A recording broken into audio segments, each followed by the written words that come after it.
Today, we buy a rear end for the Nova. Tyler explains why, and I tried to get a big fat ass. That's something we need to get, Tyler. How much is it?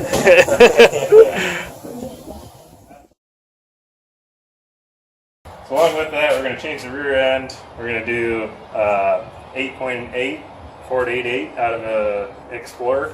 It's like a mid-90s Explorer. You got disc brake, 31 spline axle, and limited slip, all right from the junkyard. So what are we doing, Tyler, here? we're going to put a rear end in the rental car. Thanks, Hertz. Yeah, thanks. Perfect, thank you. Yeah. Yeah, we're gonna get the ding for the cleaning fee after this. It's gonna stink like gear oil. Company. Yeah, that's a lot of stuff here. Oh yeah.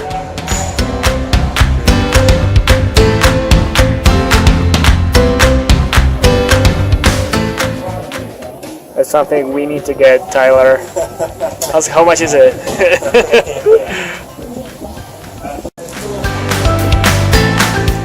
You're saying this is a Yep. Oh yeah. We know nothing. Come on in. Hey man, you're gonna do it. Might as well not use your own. That's right. Well, how close to that seat are you? You tell me. That's a handy way to do it. Well, we took the mask off. St. Louis Arch. Or McDonald's Arch. Or McDonald's arch, whatever. McDonald's is the dual arches. Yeah, that's true. This is just a single arch. It's a fake McDonald's.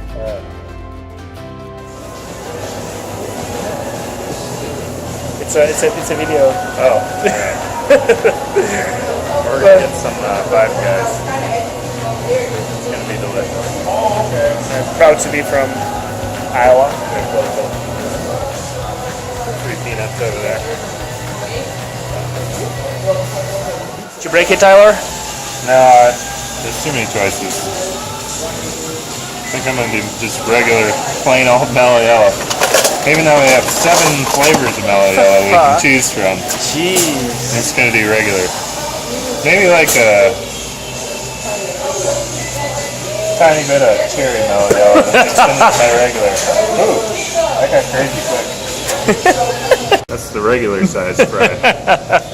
Fuck the fries. Get back to the cars. Well, go ahead. Feel free to explain your feelings about this rear end from Ford. Yeah, so this is our Ford Explorer 8.8 inch rear end. So this is the one we picked it up from the junkyard. And so what we've gotten done so far, we've cut all the brackets and everything off of it. So since we have a different leaf spring arrangement and everything, we'll weld our own leaf spring perches on to the width that we need. Because we're going to move our leaf springs in too, so everything's going to be a little narrower. So we just bought new ones of these. And what we also did is a Ford Explorer, the drive shaft is offset. It's not directly in the center of the vehicle, so it's offset to one side. So from the factory, you have the driver's side axle. It's actually longer here. And when you put that in a normal vehicle, what happens is your drive shaft will run at an angle down the car. So we don't want that in like a normal vehicle like this. So what we did is we cut about 3 inches out of this axle tube, and that will make it the same length as the other side, which will center everything back up. So what we got here, these are the 2 axles that came out of the factory rear end, and you can see this one is that much longer, which is what we cut out. So what we did is we got another of the short axle from another one of these rear ends from the junkyard. And so now that we've shortened this tube, we can use 2 of the same length axles and everything will work the way we need it to. So it's kind of the cheap, down and dirty way to do it, but it makes a good setup. So yeah, so then inside we got 31 spline axles and it has a factory posi, and we'll weld on our new brackets and all that, and then we'll have a nice cheap rear end, and it's got the disc brakes and everything. We took all that off temporarily just so we can cut and weld on the rear end. But Okay, what did you do to so this part? yeah, so this here, typically like these 8.8 axles, and probably all the GM ones too, but they have issues with, so these axle tubes are steel, and they're just pressed into this cast housing. The center section of the axle is just cast iron. So they press these tubes into there, and then it's just like one plug weld that holds them in. So what can happen is the tubes over time, if you're putting a lot of power to them or whatnot, or if you're off-roading or something, the axle tubes will actually bend. So we kind of, to try and prevent that, we weld the steel tube to the actual cast housing there.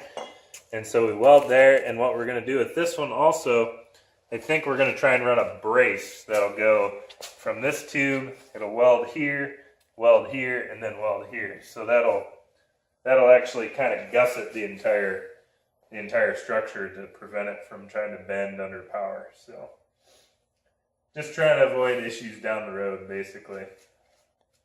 Should make a nice bulletproof setup once we're all done with it. Yeah, give it its second chance to shine. That's right. It didn't shine with this Ford, clearly. Yeah. Yeah, the other thing we did is we ordered up a yoke for it. So these Explorer rear ends use this flat disc style yoke. So well, you'd actually have a 4-bolt flange that would bolt on, and then your U-joint would go on that. Those are pretty notorious for being weak. So what we're gonna do is we're gonna pull this flat disc off and put like a standard U-joint yoke on it, and then that way it'll be more like every other standard rear end would have just a regular yoke. So we'll kind of convert it to that just to make it a little nicer. So.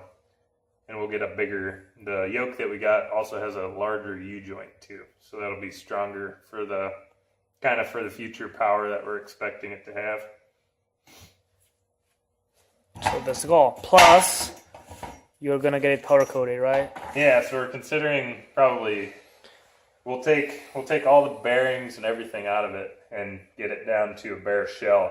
Once we've added the braces and once we're done cutting and grinding on it, we have a friend over at KSM Powder Coating that I think we're going to have him powder coat the whole rear end. That would be a nice durable finish and something that's going to hold up for, as long as we're going to beat on this thing. So. All right. Yep. There's a plan.